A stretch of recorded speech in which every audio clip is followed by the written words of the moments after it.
کراچی میں آگ سے جل کر تباہ گل پلازہ کے ملبے میں لاپتہ 85 افراد کی تلاش۔ ریسکیو اہلکاروں کا مخدوش عمارت کے مختلف حصوں میں محتاط طریقے سے سرچ آپریشن جاری۔ پیاروں کی شناخت کے لیے لواحقین کو ڈیٹا اور ڈی این اے نمونے جمع کرانے کی ہدایت۔ 26 جاں بحق افراد میں سے 20 کی شناخت کر لی گئی۔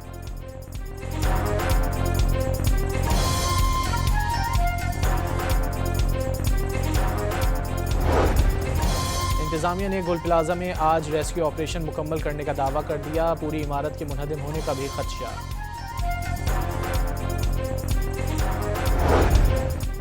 خواجہ آصف نے موجودہ ڈھانچے کے ساتھ کراچی کو کنٹرول کرنا ناممکن قرار دے دیا۔ وزیر دفاع نے 18ویں ترمیم ڈھکوسلا اور مؤثر بلدیاتی انتخابات ناگزیر قرار دے دیے۔ سربراہ ایم پاکستان خالد مقبول صدیقی نے گل پلازہ سانحے کو سندھ میں بیڈ گورننس کا شاخسانہ قرار دے دیا۔ وفاق کی جانب سے کسی بھی نمائندے کا سانحے پر کراچی نہ پہنچنے کا بھی شکوہ۔ گل پلازہ کی آگ کراچی والوں کے دل پر لگی، یہ آگ دلوں سے باہر نکل کر جگہ جگہ لگے گی۔ فاروق ستار نے شارع فیصل پر 10 لاکھ افراد کے دھرنے کی دھمکی دے دی۔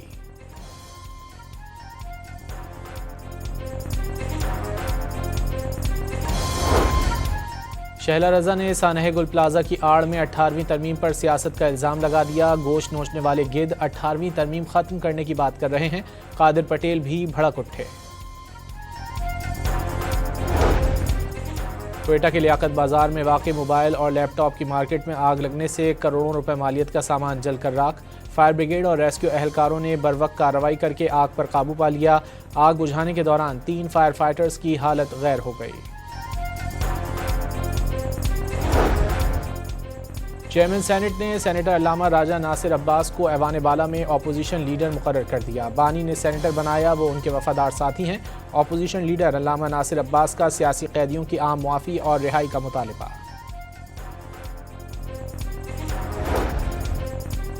رانا ثناء اللہ کی اپوزیشن کو ایک بار پھر مذاکرات کی پیشکش۔ ووٹ کے احترام اور انتخابی اصلاحات ضرورت پر زور۔ سینٹ میں خطاب کے دوران اپوزیشن کو انتخابی اصلاحات پر مذاکرات کی پیشکش۔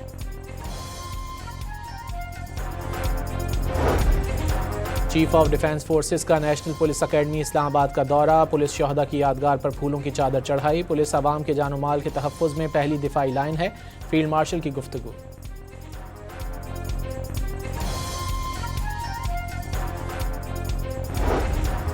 وزیر اعظم شہباز شریف اعلیٰ سطح کے وفد کے ساتھ سوئٹزرلینڈ روانہ ہو گئے۔ ڈیووس میں منعقدہ عالمی اقتصادی فورم کے سالانہ اجلاس میں شرکت کریں گے۔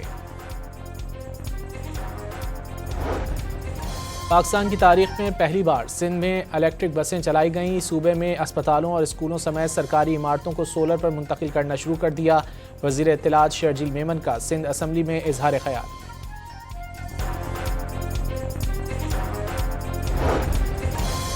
جعلی ویڈیو سوشل میڈیا پر وائرل کرنے کے مقدمے میں مدعیہ عظمہ بخاری کی طلبی، عدالت نے 21 جنوری کو ذاتی حیثیت میں طلب کر لیا۔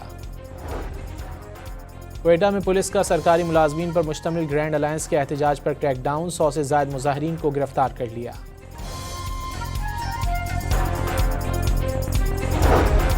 زرعی شعبے کی ترقی کے حوالے سے چین رول ماڈل ہے، زرعی شعبے میں اس کے تجربات سے استفادہ کریں گے۔ وفاقی وزیر رانا تنویر کی پریس کانفرنس۔ غیر ملکی سرمایہ کاروں کو زرعی شعبے میں سرمایہ کاری کی بھی ترغیب۔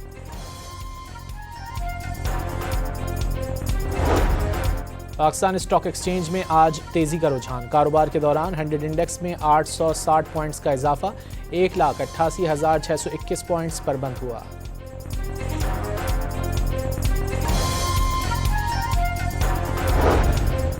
اور ٹرمپ نے گرین لینڈ کے معاملے پر فرانسیسی شراب پر 2% ٹیرف کی دھمکی دے دی۔ نیٹو سربراہ کو ڈیووس میں مذاکرات کی پیشکش۔